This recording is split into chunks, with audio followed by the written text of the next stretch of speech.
Welcome to DEMOCREPUBLIX, where we cover the real news that matter to we the people.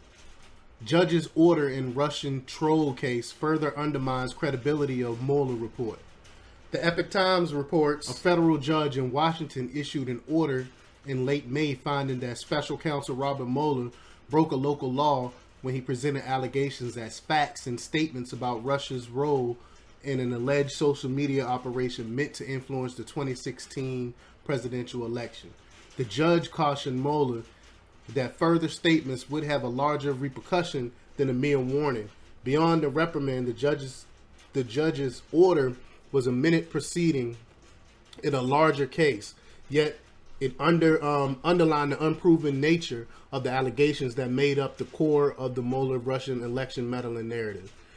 Mueller's final report alleged that Russia attempted to interfere in the 2016 presidential election using trolls to sow chaos on the social media and hackers to steal emails and release them ahead of the election. The accusations, however, remain only alleged. Mueller filed a pair of indictments against the purported trolls and hackers. All of the charges, people, and entities in the hacking indictment are in Russia, and the case will likely never go to trial. Meanwhile, the companies charged in the troll case retain lawyers and have battled Mueller's team in court for months. In late May, the judge in the troll case dealt the blow to Mueller, informing the special counsel that he violated local law by making public statements linking the companies charged in the indictments to Russia. The judge declined to initiate contempt proceedings against Mueller, but warned that further statements would have repercussions.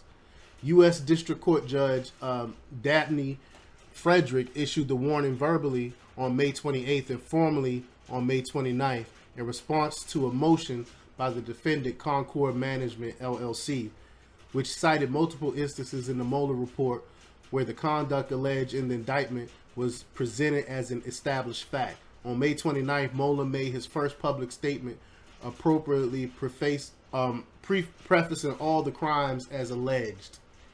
In essence, the judge castigated the special counsel for presenting unproven allegations as facts.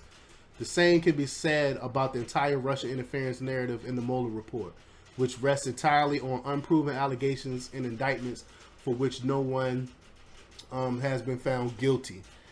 And we all know the whole Russian collusion thing is Russia interference thing is basically made up. We basically know that Russia wasn't the one that hacked the DNC. But let's go back to the report.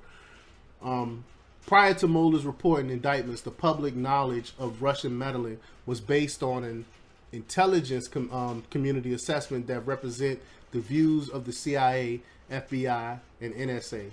Similar to Mueller, the intelligence agencies have not provided any evidence to substantiate their claims. The authors of the assessment themselves say their judgments are not intended to imply that we have proof that shows something to be a fact.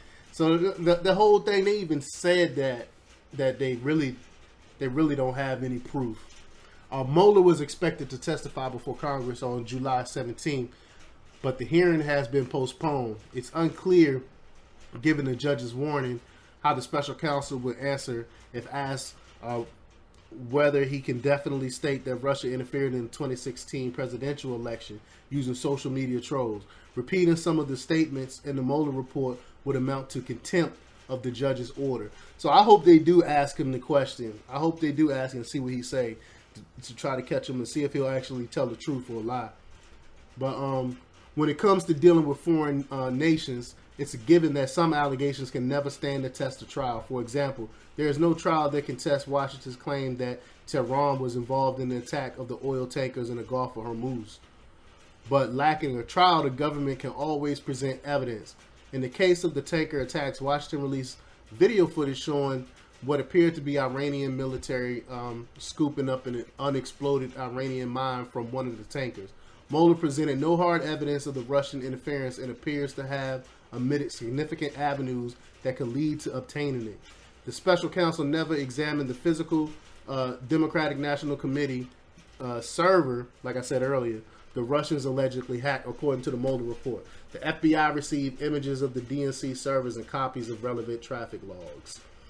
Julian Assange, the founder of WikiLeaks, claimed that the special counsel never attempted to interview him, WikiLeaks released some of the emails alleged stolen by the Russian hackers. Assange claimed to know the identity of the person who provided the emails to WikiLeaks.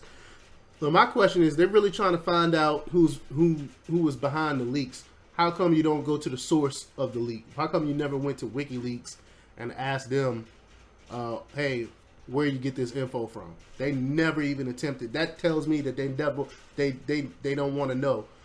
That tells me they want to come up with their own narrative by not going in and actually asking the people that released this information. Well, back to the article. The lack of evidence will be less unsettling were it not for challenges to the Mueller version of the of events coming from reputable sources. A group of former intelligence officers, including the NSA Technical Director for World Geopolitical and Military Analysis, Bill Binney, conducted a forensic analysis on the stolen emails and determined that the emails were leaked by someone within physical access to the DNC servers. Key among the findings of the independent forensics investigation is the conclusion that the DNC data was copied into a storage device at a speed that far exceeds the internet capability for a remote hack.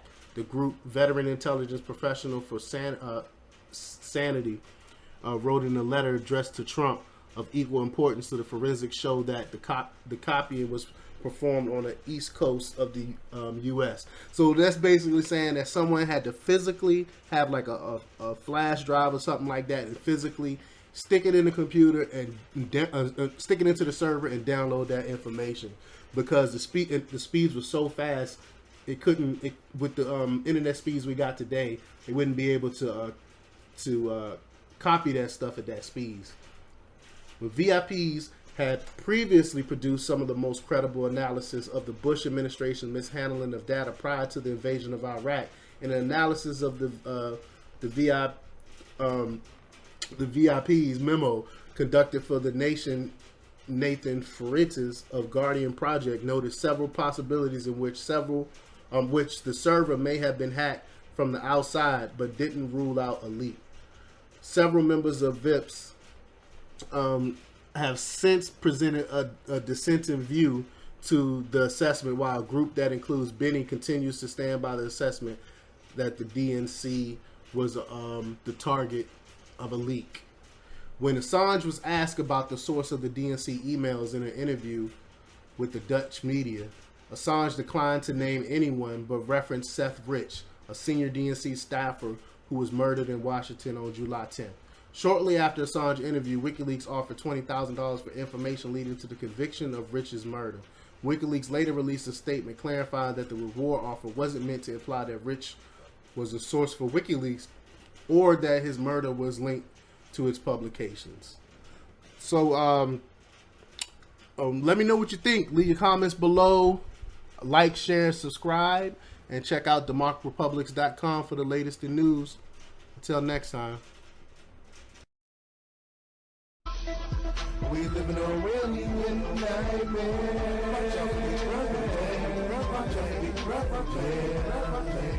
We live in a really nightmare.